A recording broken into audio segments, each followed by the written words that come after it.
All right, folks, we're going to get the recording started. Thank you so much for those of you who are here in person, or those of you who will be here in the future, watching this through YouTube and the like.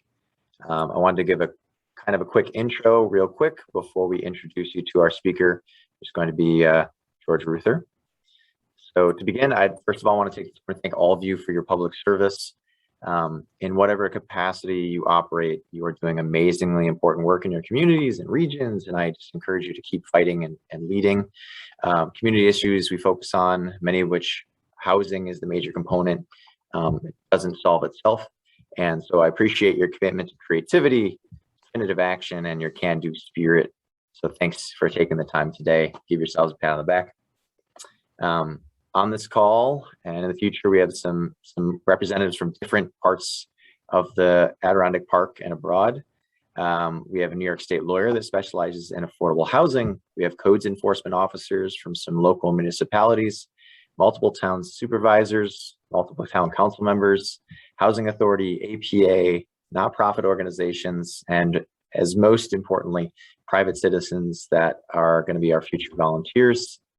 The outcome of this call, I think, is how do we get this program as quickly as possible to something that's viable here in New York. And once we get the template, we can rinse and repeat with slight modifications. Second, as I said before, this will be, in my hope, part of a series of solutions that the LivingADK, formerly CAP 21 Regional Housing Committee, will bring to various communities in the region. These are to introduce tried and successful solutions, built programs that are actionable. And I want to say that solutions do exist, solutions that do not rely on huge amounts of funding, massive infrastructure development, or studies, waiting for the federal, state, or county governments to do something. There are some examples of things we can do today. So please reach out to me if you're aware of these types of programs to bring to those who are interested. So without further ado, I'm going to be placing this on YouTube, on the LivingADK website, Facebook, and the like. I'll happily and widely spread the video, so please feel free to share this with anyone and everyone. I'll be following up this presentation with an email with the video link as well. Today's presentation is mostly given by George. So as you can see, you cannot turn on your video or your microphone. I just ask that you ask any questions in the chat box, and this way the focus is on George. And when he gets time towards the end of his presentation, he can start taking those questions as needed. So I will now hand the reins over to George Ruther, the housing director for the town of Vail, in regards to the Vail InDeed program. All right, let me give you your control here, George. You can share your screen. Fantastic. Fantastic. All right, you should be good to go. Make as the host. Awesome. Well, I will, while you're getting that loaded up there, Dan, I will, a couple introductory remarks. Thank you to everybody for joining in this evening. Dan, your remarks couldn't be more spot on. You know, the importance of housing in our communities and the infrastructure and the value that it brings is so important. And I wish there was an easy solution, but unfortunately, many of those solutions don't exist, and we need to be more creative and more innovative, and maybe begin to think differently about some of these issues. You know, and I'm not sure how many of you have been to had the opportunity to visit Vail, Colorado, but you know, Vail, Colorado is a community.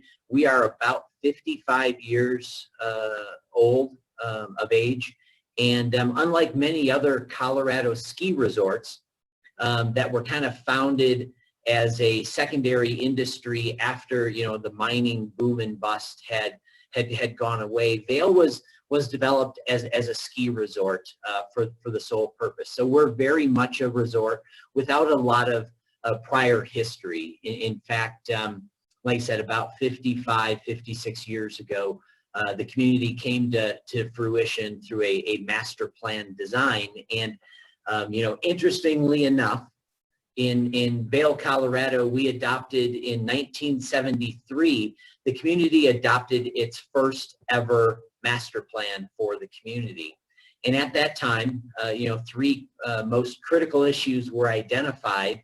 And interestingly enough, those issues were the importance of growing a year-round economy, making sure that, for Vail to be successful, making sure that we address the needs for adequate transportation, parking, and loading and delivery for our resort side of the community. And then thirdly, that we address and understand the importance of seasonal housing for our workforce, as well as year-round residents here in the community.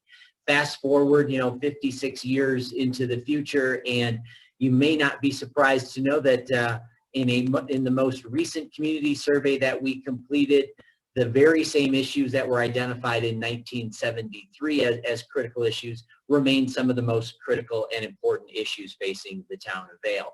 And again, that's not to say that the town hasn't and the community hasn't made progress when it comes to addressing these issues. I think what it means is that as the community evolves and grows and matures, these types of issues continue to evolve and grow and manifest themselves differently. I've had a little bit more context. I have had the great fortune and opportunity to serve the town of Vail. Prior to the housing director role, I was the community's community development director, and in the town's community development director for about 24 years. So have a long history with the town of Vail, and never in my early years thought I would be kind of heading up a housing department. But in 2017, the Vail Town Council and our policymakers and decision makers decided enough was enough, and it was time that we begin to deliver on housing here in the community. And I was asked to head up a new department that was created to focus solely on addressing the housing needs in the community. So with that, I'm going to share my screen here, and I want to run through a presentation and share some information with you here today. Delivering on housing. Like I said, when the town council created the housing department, that was really the issue. The time to talk and the time to continue to talk in circles about this issue had really come to an end. And in response to numerous community surveys over the years, housing remained the #1 most critical issue facing our community, but we continued to struggle with some of the inroads and efforts and successes around addressing this issue. Again, that's not to say we didn't make some successes along the way, but I don't think we were responding in the way that the community had expected the town to respond. And again, our local leaders decided it was time, enough was enough, and it was time we begin to deliver on housing here in the community. What I want to do today through this slideshow is I'm going to run through about 10 or 12 slides here today and talk to you a little bit about the Vail Housing 2027 plan that we adopted. And that was, while it wasn't Vail's first ever comprehensive and strategic plan for housing, it was a plan that I'll speak a little bit about, began to change the conversation in the direction that the community took towards delivering on housing. Then I'll focus a little bit on the problem and how the problem began to dictate some of the solutions that the town wanted to address and proceed towards. And then lastly, I'll wrap up with a conversation about our VailInDeed program. And VailInDeed is really a innovative and new and unique program that took a fundamentally different approach to addressing the town's creation of deed-restricted housing in our communities, aimed specifically at providing housing opportunities for our year-round local residents as well as seasonal workforce. So with that, Like I said, in 2017, the Vail Town Council adopted the Vail Housing 2027 Strategic Plan. And this was a plan that spoke specifically to maintaining and sustaining community through the creation and support of resident housing in Vail. Up until this time, up until 2017, a lot of the rhetoric and talk around the importance and value in housing was focusing on a seasonal workforce or employee housing. And when the reality is housing in our communities is much more than just providing homes for a seasonal workforce or for employees. We needed to begin thinking about maintaining and sustaining our community. In the town of Vail, for a number of years now, the town has pursued a vision of being the premier international mountain resort community. And when we say, resort community, we mean resort and community. In my earlier years with the town's community development department, I spent a significant amount of my time focusing on the resort side of resort community. And if you follow that old adage of what you focus on determines what you miss, we were missing the community side of resort community. So in in 2017, when the housing plan was adopted, there was a shift in thinking about this is about maintaining and sustaining community through the creation of resident housing. And if we take that approach, it's kind of an umbrella that captures all of our objectives beneath it. The plan, very simple in its approach. There's a goal, a means, and a method. And the goal, it was very straightforward. The goal was the town would acquire 1,000 additional resident housing unit deed restrictions in 10 years by the year 2027. When we started down this path, we had about 688 deed restricted properties here in the town. So to achieve our goal by 2027, we need to realize about 1,700 total deed restrictions in the community. The means, in this case, the means is really all about the money. And this is, there was conversation early on that funding by and large creates deed restrictions. So here in Vail, we rely upon housing program funds that we capture and collect from development impact fees and other regulatory obligations that are placed upon development here in the community, as well as capital project dollars that are appropriated on an annual basis by the Vail Town Council, but looked at in a 5 and 10 year projection type of format to create our deed restrictions. And then there was the method. And in this case, the method was really about the decision-making structure. And in our case, we had a decision-making structure that was anything but singular in focus. It was very much reactive. I would say it wasn't overly empowering. It required a lot of, administrative bureaucracy. It wasn't very results oriented. In fact, because of its reactive nature, it didn't focus proactively on results. And it was anything but nimble and adaptable in its processes and approaches. So I had the great fortune when this plan was going through the review process of speaking with our elected officials and policymakers about very respectfully that I think in many ways they were part of the problem.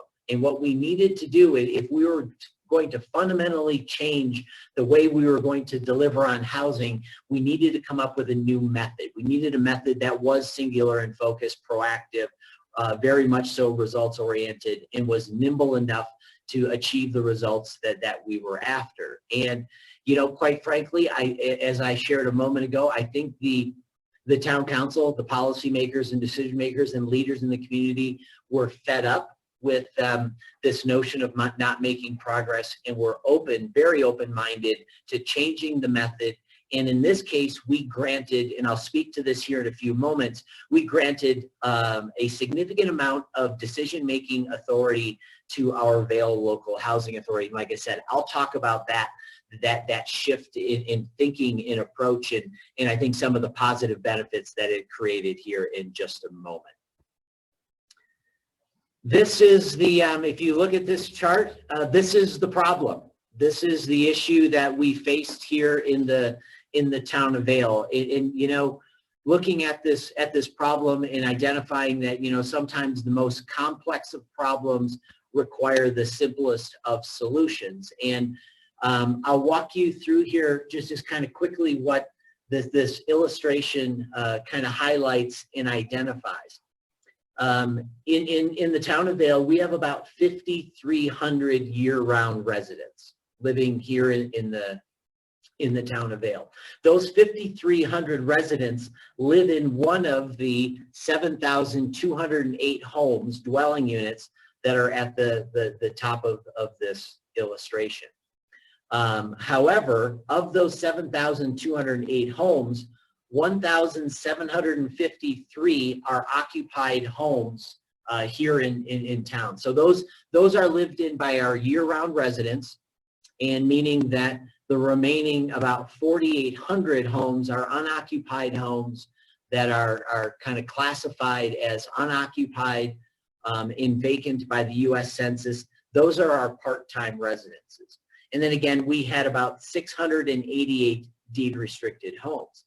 And the problem we faced was that in 2010, from data we saw as far back as 2010, when one of our 1,753 occupied homes, a home lived in by a local, when one of those homes came for sale on the market, about 9.5 times out of 10, it did not sell to another local, but instead it sold to an out-of-town buyer, to a second homeowner, a vacation guest, and it moved to that unoccupied pool of homes. And then what we further found was once it moved to that pool of homes, rarely, if ever, did it ever move back into a home that was going to be available for occupancy by a year-round resident.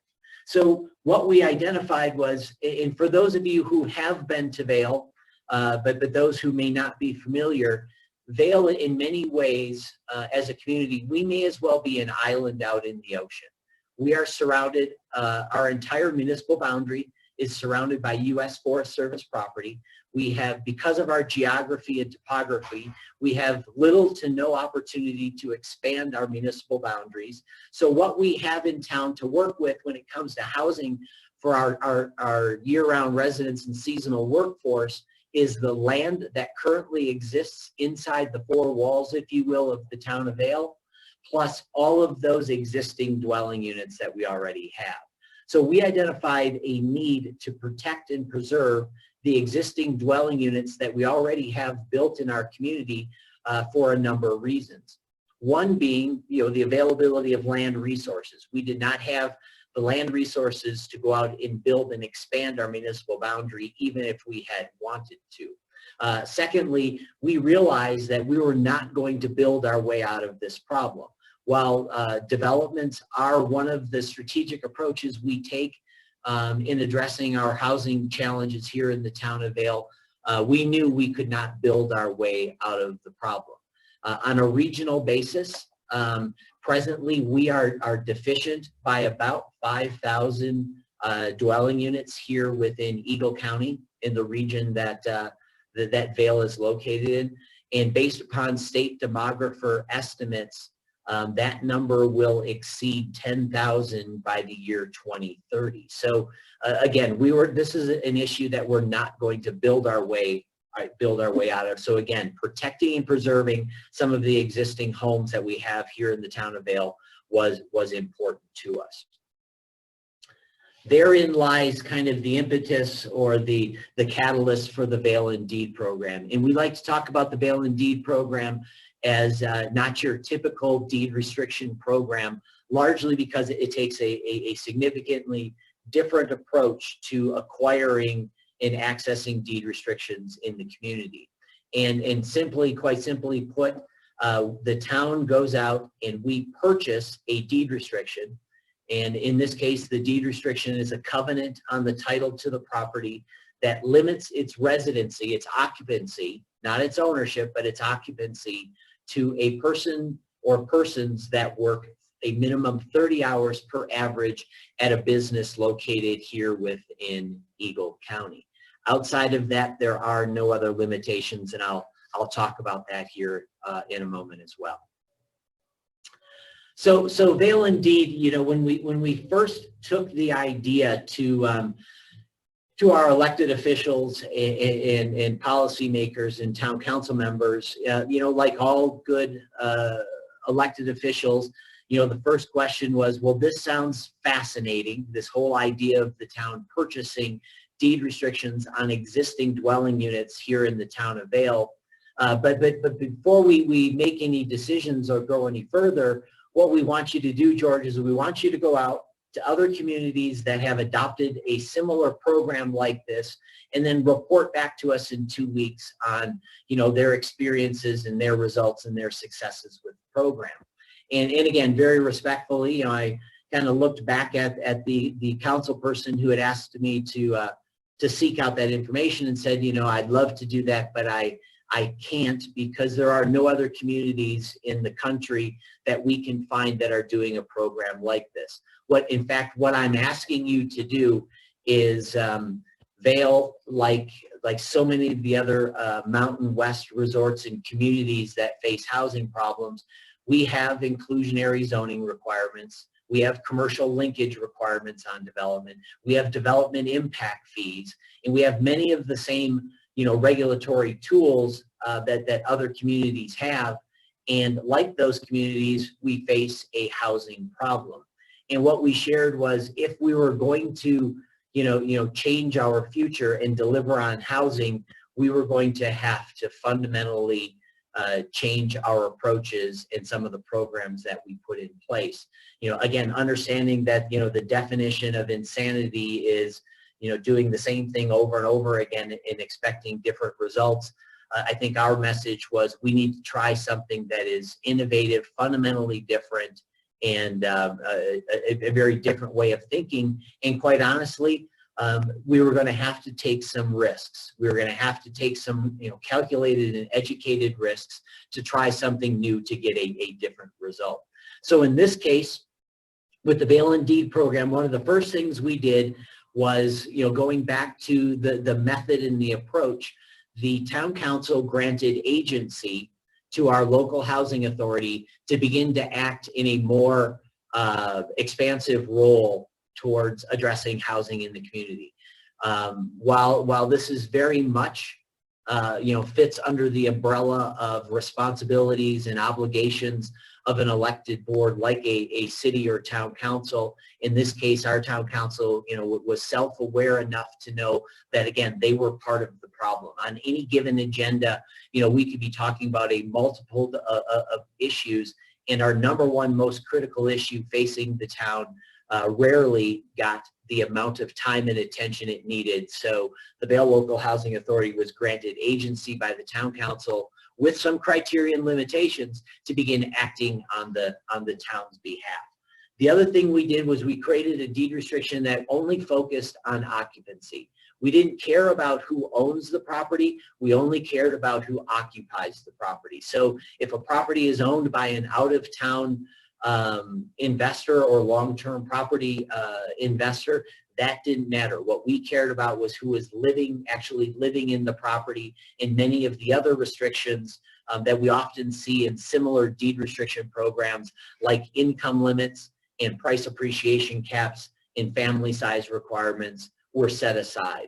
Our objective here, quite honestly, was to begin to create a secondary market that only locals and seasonal workforce individuals would be able to participate in within our community. We also, you know, were asked, when we began to explore the idea of purchasing deed restrictions, this notion of, well, how do you value a deed restriction?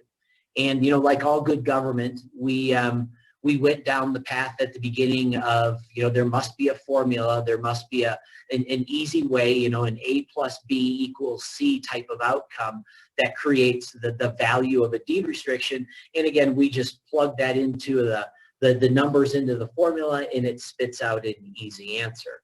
But unfortunately, when it comes to buying and selling real estate, which is largely what we do when we purchase a deed restriction.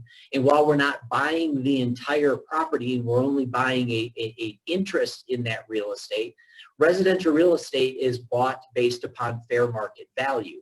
And fair market value is determined based upon willing seller, willing buyer, based upon comparable sales. So we knew early on with our program that we would have to be successful, we believe, we would have to negotiate the purchase price of each one of these transactions.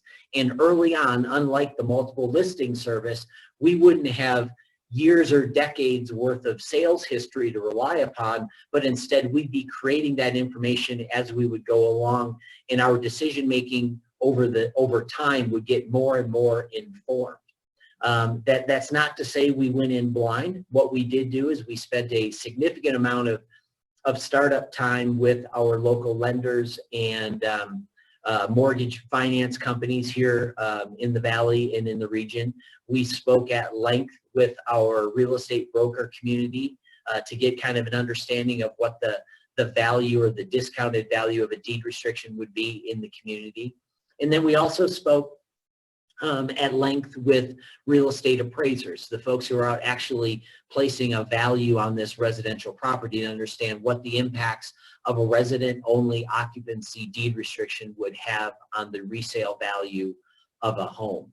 And in the end, we came up with a number, and again, I'll speak to these numbers here in a slide that is forthcoming, but we came up with a number that we estimated the discount in value by placing a deed restriction on the property that limits its occupancy to an individual working 30 hours per week on average at a business here in town would have about a 15 to 20% discount on fair market value. So that's kind of where we started, and I'll talk to that, like I said, here in just a moment. The next step was to go out and actually begin to market the program, and when we put together a strategic marketing plan. And I'll be honest with you, that plan came off the rails almost immediately. The amount of interest that we got in the Vail InDeed program, anticipating that we were going to have to spend a significant amount of time, out in the community, educating and informing and selling individuals on this idea, was going to take some time. The reality was it actually kind of took off on its own. It was like I said, housing is a significant issue here in town, and people understood that it needed to be addressed. And quite frankly, once we got a handful of our local realtors informed and understanding about this program, it took off on its own. And right now, word of mouth, but for our website, is how we do most of our marketing today with our Vail InDeed program. I'm often asked, who sells the town of Vail deed restrictions, who's interested in this program and who participates. In many instances, we believed early on it would be primarily home buyers, meaning individuals in the community that, looking to purchase their first home or second home here in the community. We're going to be our most active buyers. And that information was based upon a market study that we had put together that revealed that, by and large, our workforce, our prevailing wages here in the community, people could support the monthly mortgage payment. What they couldn't come up with was the down payment. Just living in a community, spending as much as people were spending on their cost of living, that it just wasn't possible to set aside, additional money at the end of each month for a home purchase. And while Vail InDeed wasn't intended to be a down payment assistance program, in many ways for our home buyers, it became somewhat of a down payment assistance program. We also saw significant participation from long-term investors. These are people looking to rent properties long-term in the community, and we had a fair number of those. What was also interesting was, because of those 1,753 homes that I talked about that were free market and not already deed restricted, some of those homes were rental properties, and these long-term investors, it was part of their long-term financial planning to have these homes in their portfolio, so they jumped on board very quickly and sold deed restrictions to the town of Vail. One that I didn't expect, as much as we saw homeowners, existing homeowners, people who already made a decision to buy a home and have a mortgage on their property, we saw people stepping up to the plate wishing to sell us a deed restriction on their home. As you might suspect, getting into the market here in Vail, you're not typically buying a brand new property. So many of our existing homeowners had more frequently purchased or recently purchased their properties. They were older properties. In the Vail and Deed program, and the proceeds from a deed restriction sale helped many of these existing homeowners update and upgrade their existing homes here in the town of Vail. And then lastly, business owners. I spoke a moment ago about, for years we talked about our housing problem being a housing challenge around seasonal housing and employee housing. And as soon as you use the word employee housing, immediately the responsibility for solving that problem went to the employers. In our citizenry, we began a finger-pointing process of saying, well, this isn't an issue that all the taxpayers in the town should be facing. This is only an issue that the employers should be facing. The employers should be the ones that provide the housing for their employee housing. And for years, we saw the business community struggle to get involved. And I think, as you may understand, the mom and pop businesses, the retail shops and restaurants and lodges, they're in the business of being retail shops, restaurants, and lodges, not residential property owners. So we saw many business owners through this program begin to participate and begin to helping the community solve this housing challenge. Lastly, and I'll speak to this in greater detail if there's questions about it towards the end, but we could spend a significant time on this. With each one of our deed restrictions, the deed restriction that is placed on the property runs with the chain of title to the property. So it doesn't run with the property owner, but instead it runs with the title to the property. So as property transfers, the deed restriction remains in place. And our deed restriction, being the mutual covenant that it is a mutual covenant that lasts in perpetuity, which I like to remind people is a very, very long time. So in this case, our deed restriction, we wanted to ensure that that deed restriction was in the first and prior position in the chain of title to be successful, meaning the town, we did not want to make this investment in the deed restriction purchase and then somewhere down the line have a property owner get into financial distress and have a bank or lender foreclose on their property, and as a result of foreclosure proceedings, strip the title to the property of any deed restrictions or encumbrances. So we place our deed restriction in the first and prior position. And again, I could talk about this facet of the program in detail, and at some point, Dan, maybe we should talk about it in greater depth. But this is an important aspect of the program that I like to highlight. And it's not an easy process to go through. Lenders understandably did not want to give up their first lien position in the chain of title, but once they understood they were giving up their position in the chain of title, meaning going from the most senior to second in line, they are still the most senior lien holder on the property. So in the event of foreclosure, the town of Vail is going to be standing at the courthouse steps, but we're there just to protect and preserve and ensure that our deed restriction survives the foreclosure proceedings. The lender is still in the first position from a creditor's point of view. That was kind of Vail and Deed, the nuts and bolts in the background, a little bit of Vail and Deed by the numbers and kind of where we're at today. Again, we launched this program in earnest in the latter portion of 2017, 2018. Since that time, we have done 79 transactions and purchased 165 deed restrictions on homes here in the community. That differential between transactions and deed restrictions, in some instances, we have made multiple purchases under one transaction. The total amount of floor area, kind of gross residential floor area that we've purchased is about 136,000 square feet, and we have made a nearly $11 million investment in these properties at a cost of about $84 per square foot or $69,000 per deed restriction. And while those numbers sound big, and they are, by comparison, we recently completed a new development that cost the town of Vail, all said and done, to acquire a deed restriction on that new development. Our subsidy that we placed on the property was just under $200,000 per deed restriction on that property. So looking at it, you know, in that regard, $69,000 versus the $200,000 in subsidy, Vail Indeed has been a very cost-efficient program.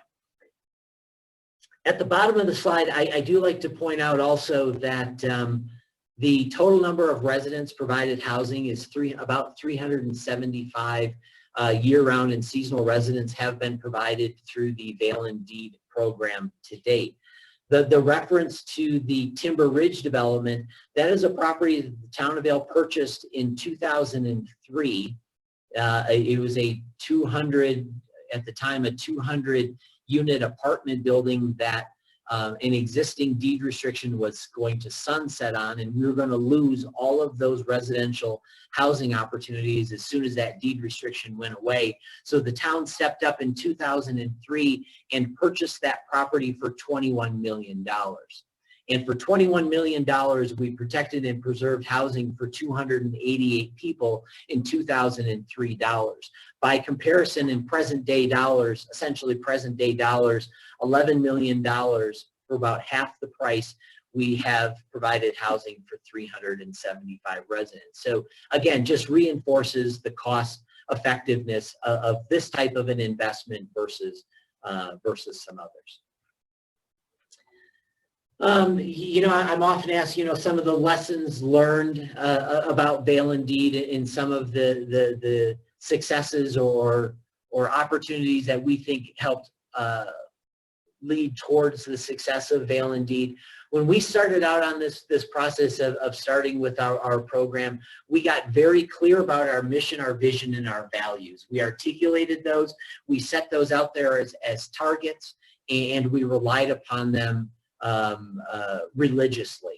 And you know, that's not to say that if something came up that potentially deviated from our mission or vision or the values and objectives that we had put in place, it's not to say we remained narrow-minded and not, you know, go in that direction, but we only made changes to some of these issues when we had, you know, consciously discussed the issues and wanted to stay on path.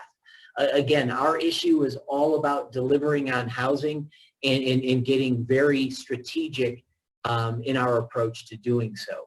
In 2018, we adopted 10 new housing policy statements, and I won't bore you with all 10 of those housing policy statements, but I will share what policy statement number 1 is. And housing policy statement number 1 is that we believe in a community like Vail, where our vision is to be the premier international mountain resort community, that housing is infrastructure.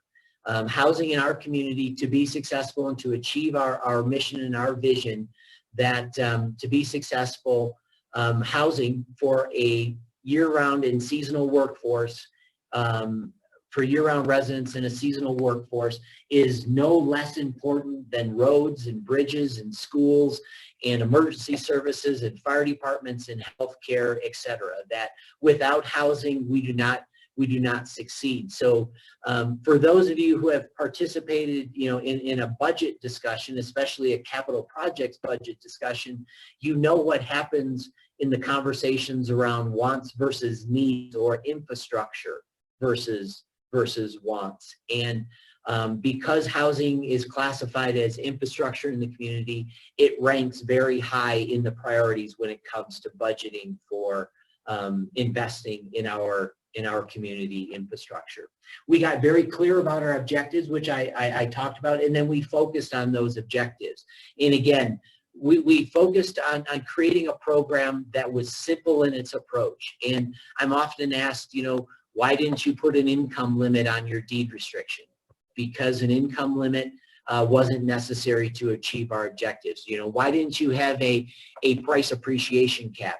We believe because of the residency obligation that is placed, meaning a person has to live in the home, a employee has to live in the home working 30 hours per week on average, and prevailing wages are going to dictate what the market is going to bear for either resale value or rental rates. And based upon resales that we have seen here most recently, that belief is proving to be true. We were, you know, to the credit of our local housing authority and our town council, they did choose to act boldly, think differently, and take some risks. And like I said, that's often not easy to do, you know, sitting behind the dais in that position. But if we were going to change our intended results, we had to change many of our approaches, and we asked the town council to be bold, to think differently, and to take some risks, with, quite honestly, the understanding that, you know, if it didn't work out, you know, fund the program initially, and we'll report back to you on our initial results. And if it's not working out to your expectations or satisfactions the way we had expected, then you just cut off the funding and pull the rug out from underneath us. However, I will share, you know, since our initial funding of $500,000 back in 2017, the Vail InDeed program has been consistently funded in our capital projects budget every year since. In fact, when the global pandemic came upon all of us, and not knowing what the future holds, the town council did kind of pull back budgetarily on the town's budget, and every program in the town of Vail was cut but for some emergency services and the Vail InDeed program. So therein lies kind of the community's importance in the way we think about the value of housing here in town. I think most importantly, also, this, you know, Vail InDeed is very much a non-regulatory solution to housing. So many of the other programs and tools that exist are a reactive response to a developer or property owner doing something to cause them to have a regulatory obligation to address an increase in housing. This is very much a proactive and non-regulatory solution. It's probably the most public private sector relationship that we have when it comes to housing. And then lastly, I just want to share, you know, at one time I thought the Vail InDeed program was NIMBY proof, but I'm not sure, you know, there's any housing program that is entirely NIMBY proof. So I talk about it being NIMBY resistant, and by that I mean, you know, probably the biggest impact, because we're buying deed restrictions on existing homes in our community. Many of those issues that we often hear at planning commission meetings around new development, you know, increasing density, increasing traffic, building new development and blocking, you know, someone's views, or whatever the particular issues may be, because we're dealing primarily with existing structures in our community, those issues have already been exposed and out there and dealt with, you know. And what I like to share with people who sometimes question the Vail InDeed program is probably the biggest impact they are going to have is they're going to have neighbors living in their neighborhood. And that's something we should all strive for. So again, I don't call it NIMBY proof, but I do like to think of it as being very NIMBY resistant, and it has proven to be NIMBY resistant in our experiences thus far. I talked about, you know, funding being policy.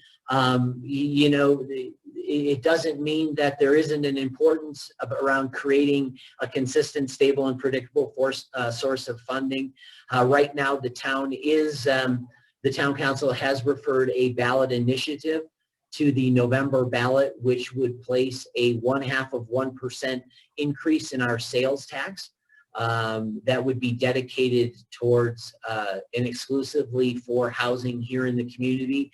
This 0.5% sales tax increase would be the first increase in sales tax that the town has seen since 1974. So we don't take these types of things lightly, but having a predictable source of funding that kind of withstands time and changes in elected officials in elected bodies was important.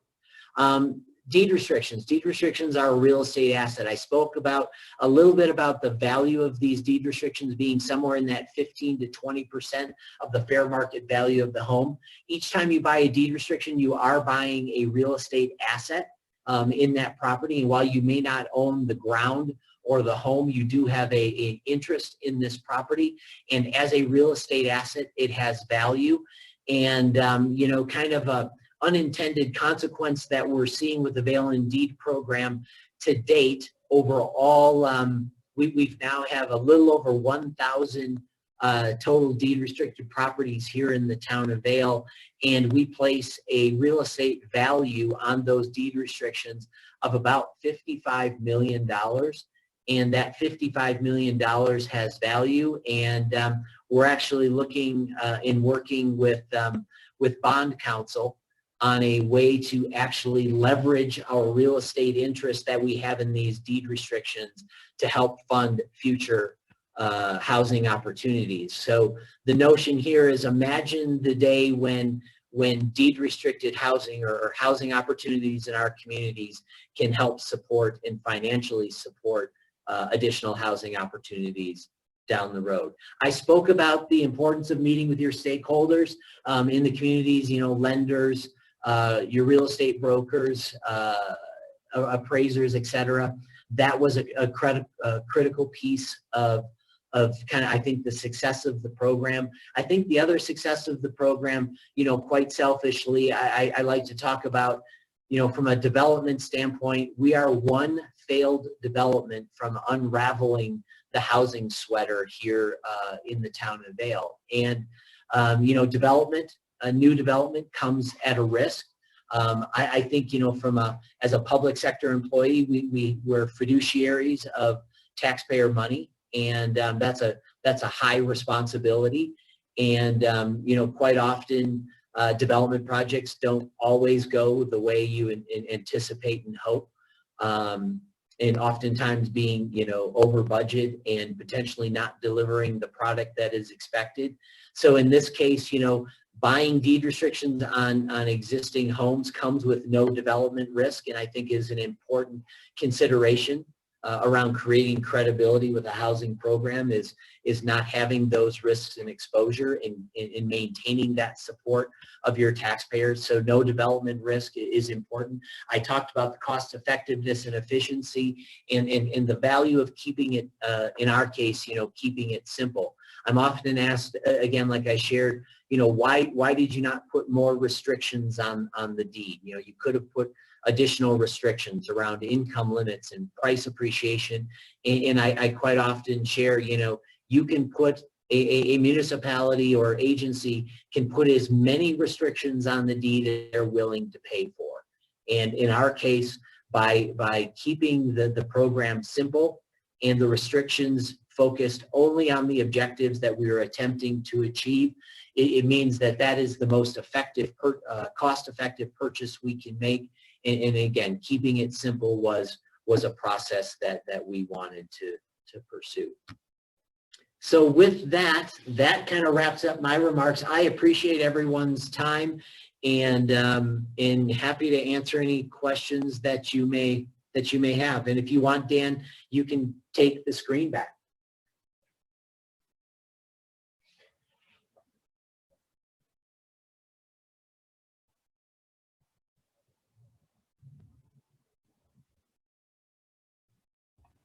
All right. Sorry about that. 1 second.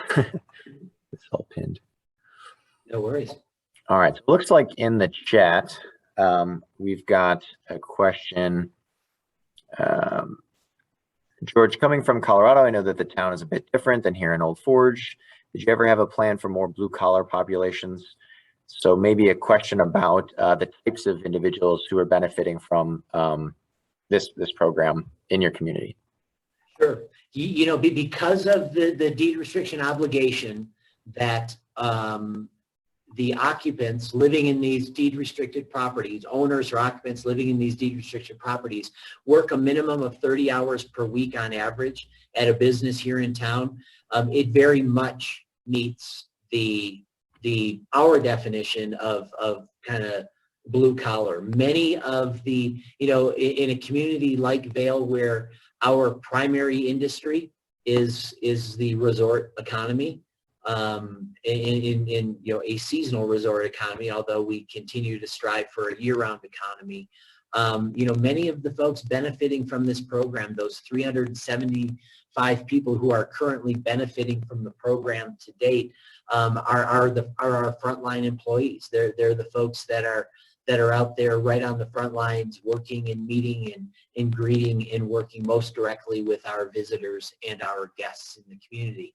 That again is not to say, however, that some of the folks are also, you know, more of our mid-level professionals, you know, working here in the community.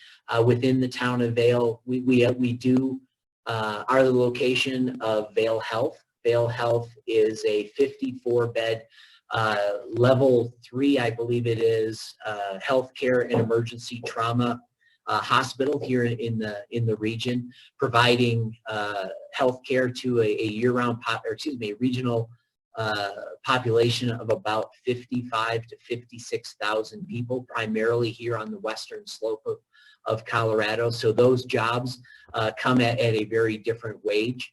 But even what we found in our market study, even folks in more higher paying jobs struggle with finding the availability of housing in the community, and the Vail InDeed program we have found is kind of filling that niche around our year-round and seasonal workforce. All right, moving down the line here from John.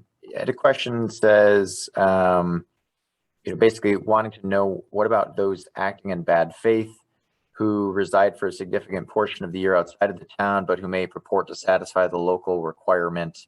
So how do you enforce the deed restriction or go about weeding out those bad actors? Sure. We, I will say, you know, first and foremost, so that it doesn't get lost, how do we weed out the bad actors is we take a zero tolerance policy. And by that, I think you shared, there were some code enforcement folks participating in the discussion today. It's zero tolerance. And by zero tolerance, I mean literally zero tolerance. We're almost to the point of being fanatical when it comes to enforcing the terms of the deed restriction. Because the town is making an investment in these deed restrictions, we do have an annual reporting obligation and compliance process that's put forth. And we do a 100% compliance check on every one of our 1,000 deed restricted residences here in the town of Vail. Is it time consuming and laborious? Absolutely. But it creates a culture and an understanding within the community that when we create this mutual covenant and this mutual understanding that you know we're going to stand behind our side of the bargain, and our expectation is the property owner and the residents do the same. In those rare instances, and by rare I mean we deal with a non-compliance issue of somewhere around 1.5% to 2% of those total number of deed restrictions that require some type of additional follow-up or follow-through beyond the basic reporting and requirements. We like I said, we take that zero tolerance policy up into the point of either municipal or district court, depending upon the outcome. And while that may sound a bit aggressive, again, it creates a culture and an understanding and support. I will share this, Dan, that when it comes to compliance, probably one of you, if you were to do a similar program, I think what you would find is what we found here in town is that the program itself becomes pretty self-protective, where other people living in deed-restricted homes, if they understand that their neighbor next door isn't complying with the terms of the deed restrictions, they are very quick to help identify that as an issue and point it out. So we get great assistance from the community members around helping us with compliance and enforcement issues. All right, George. The next question comes from Deb. So in this case, it's a local housing authority. Or she asks, is it a local housing authority, not-for-profit, governmental, or other? So maybe the spirit of this question is, do you think that this would require a local housing authority, or could it be applied in a different way with a separate not-for-profit or some other way of making this same process work? You know, I've seen the program now since we've adopted it, and I've had a chance to go all around the country, primarily the western states and in some of the Rocky Mountain region areas, but I've seen it implemented a number of different ways. Many of the communities are implementing it through either a local housing authority, to which ours is a not-for-profit housing authority, but it has statutory powers granted by the state as well, or by kind of a local city council or town council, board. I believe, the one reason we went with our local housing authority is again was our for us, our town council could be so easily distracted by a myriad of issues on any given agenda that what we wanted to do was give it to the housing authority, whose sole mission was to focus on this housing issue in the town of Vail, and they could act upon it, quickly and nimbly. So we went with the housing authority. I think it's been very successful in that regard. But again, when we set up that agency to grant the housing authority that obligation or authority from the town council, we did create some parameters and criteria. And the other thing we do along that line is to maintain that credibility is we do a minimum of a twice annual reporting back to our town council on the successes and progress of the housing authority, with the understanding that if we're not delivering on results, then we're accountable. And I think any body that can do this, that can be kind of singular in focus and can be accountable. At one time there was a conversation, Dan, about could this be implemented administratively? And my immediate response was absolutely not. We need a third party, arm's length removed from the town of Vail, that is acting and negotiating on the town standpoint.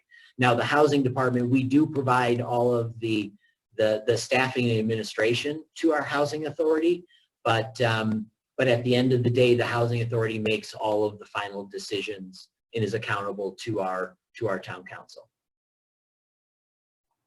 Very good. You're a popular guy today. We've got a couple more. It looks like 4 more questions. Dan Kelleher with the APA asked, can you please talk about how you would leverage the value of the deed restrictions for bonds? What is the cash flow that pays the debt service? Sure. And that's a great question, and that's the question I'm also asked. The debt service, because the covenant is a mutual covenant on the property, what we're looking at is we have the ability to sell that deed restriction back. So in the town of Vail, what we have realized is over time, the deed restriction creates value. We have a separate program in the town where, and it's maybe not for this conversation, Dan, but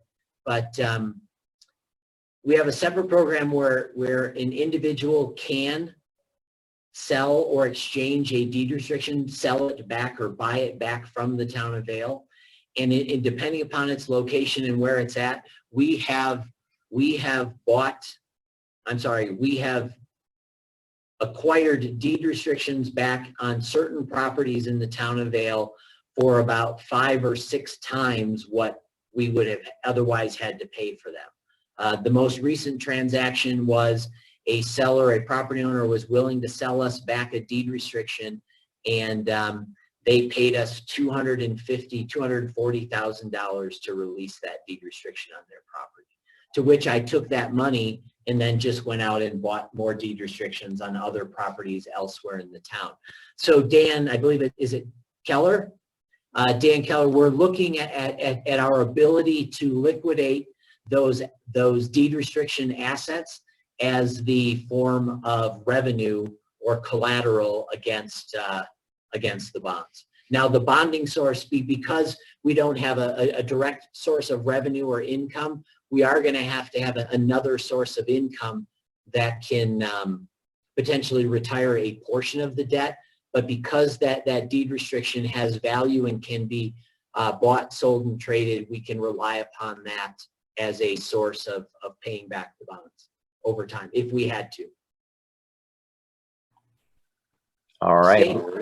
And I'm sorry, Dan, stay tuned on that one, because if we're able to, I think, pull that one off, and I'm fairly confident we'll come up with something based upon the information that we have with our bond counsel, that will likely, like the Vail InDeed program, that will change some financing structure and opportunity when it comes to affordable housing in our communities.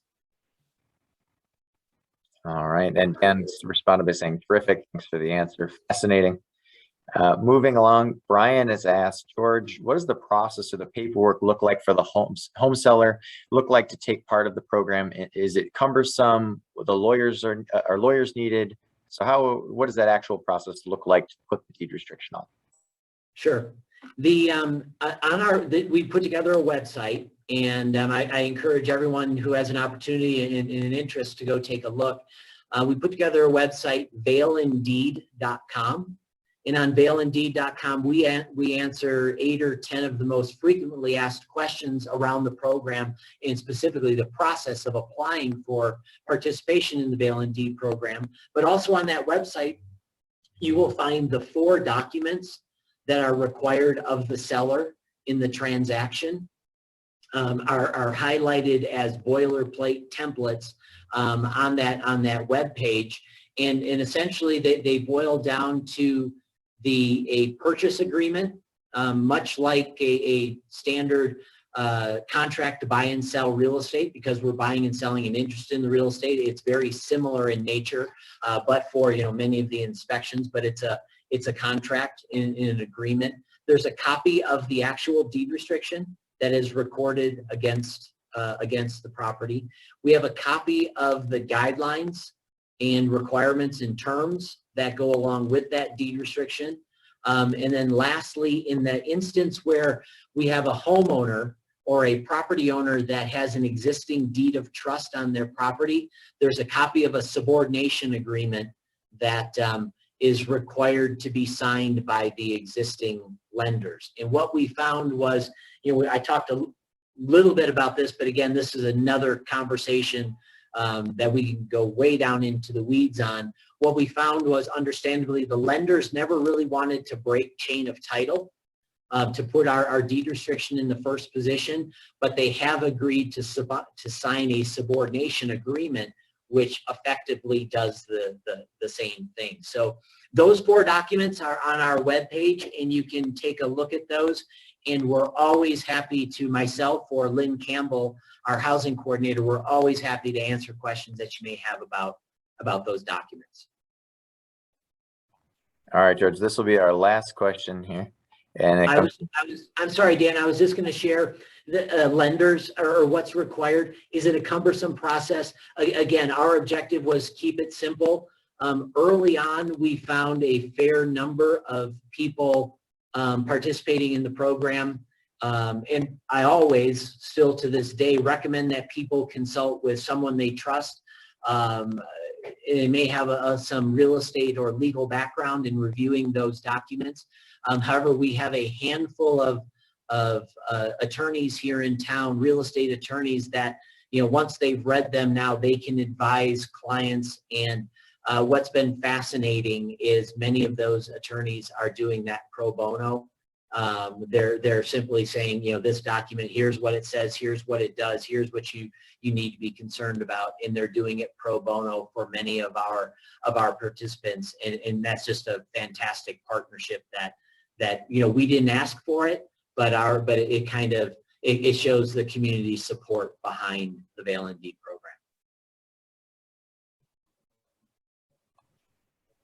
program. So we've got a question that is, are you happy with the program, or do you have any complaints? Or I guess I would modify that to, would you make any modifications to your program if starting from scratch in a new location, things that you've learned or things that you would modify? Sure. I think another question I'm asked often, and I kind of breezed over it in my presentation, but one of my lessons learned was prepare for success. When we started out with this program, we had a number of people, kind of the naysayers say, why on earth would anyone choose to do this? Why would they choose to encumber their property and place a deed restriction on their property that limits who could live in the property? And, why it just goes against kind of the free market way of thinking. And the success that we have seen with the program has been a bit overwhelming. We do probably a minimum of 2 to 3 transactions a month, even as real estate prices have, increased. And quite honestly, it's a housing department of 2. There's both of us, I like to say, in the housing department, myself and Lynn Campbell, our housing coordinator, who does most of kind of the behind the scenes paperwork. And being prepared for this success that we have seen, and hopefully if you were to do this, you would see is an important aspect, because within the real estate market, especially now, where this global pandemic has had an impact on real estate values in an upward sort of way, and especially in the town of Vail, where we have so many people stepping up to buy real estate in a cash type of format, we need to be nimble and flexible and work within the arrangements and the time frames of a real estate deal. This isn't something that you can drag your feet on. We often have to act very quickly because contracts are time sensitive to these agreements. The other aspect that we saw, and I think not so much do differently, but I would continue to do the same, is our housing authority has the ability to meet more frequently for special meetings if necessary, to meet a timeline within a real estate contract or a real estate deal, different than our town council would have an opportunity to do. So I think that would be a big piece, kind of, prepare for the success. The funding source, that is a challenge. I am fortunate to work for an organization that has prioritized this housing issue as, like I said, as infrastructure, and allowed the housing department, myself and Lynn, to kind of fail forward with many of these things. But they also are very understanding of the importance of funding, and where funding can be a challenge. People sometimes inquire about, is it the town's role to be involved in this housing issue, and shouldn't we leave it up to the free market? The one thing I would change is, like I said, having that source of funding in place and identified, even if it's not, and I know $11 million that we've invested to date is a big number by anyone's standards, but whatever the number is, have the funding in place. I think the other thing that is important is while we negotiate each and every one of these transactions, kind of another lesson learned was when you make an offer, you're not buying an old horse or a used car. You're not trying to this isn't the art of the deal that you're trying to get. you're trying to create a relationship and partnership with folks in your community. So our housing authority, when we respond to an offer to sell us a deed restriction, our response to every offer almost exclusively is our best and final offer, to the point where, you know, we're not out horse trading, looking for a good deal, because while I could likely, you know, negotiate a great deal, I only have to negotiate one really good deal for the town of Vail where I take somebody for $6,000 and my program comes apart when word gets out. So, you know, we take it to the standpoint of, you know, and I may not be a good seller of real estate, but every question I end the negotiation with, if the seller is willing to accept, is, you know, are you comfortable enough to go out and tell 10 of your closest friends about the great experience you had with the Vail InDeed program and encourage them to participate? Because if you're not, we have more talking to do.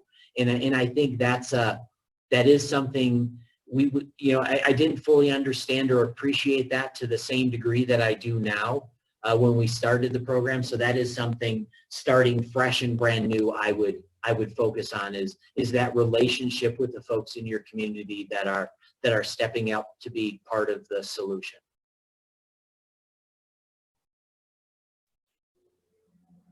All right. Well, I think things coming in so far are just thanking you. That sounds like a great solution, proven success, and some deliverables. I'm speaking maybe for everybody here, but I am thoroughly fascinated by this program, and I feel like this might be the start of a wonderful conversation for maybe in the future further presentations or opportunities. So, but because everybody else is muted, again, I just want to take the opportunity to thank you so much, George, for taking the time out of your day, your very busy schedule, for coming to talk to us across the United States, on the East Coast, in the Adirondack Mountains. You know, maybe one day come visit us, and we'll get the opportunity to visit you back in Vail. I want to take the opportunity to thank so much everybody on this call who's taken a lot of time out of their day to discuss something that can be a little bit dry, especially, you know, after work's done with. I will be sending this out to everybody here, along with links to the Vail InDeed program, as well as the presentation that George had put together, so that you can review it on your own time. And I would encourage you to share this with other people that are in your circles, whether that circle is town council or, you know, somebody at the coffee shop. This is the kind of thing that can spread and be placed quickly. So, yeah, so please don't keep this to yourselves. Share this with other townships, share this with other people in our region. You know, a small effort can become a big effort with more people hopping on board. So thank you so much, George. Wonderful talking to you, and I guess enjoy the rest of your evening now that you're getting off work here. Thank you to you, Dan, and thank you to everybody who participated in the call, and best of luck with identifying solutions to your housing challenges as well. I suspect the group will be successful in the future. So good luck to you all. Thank you. Thanks, George.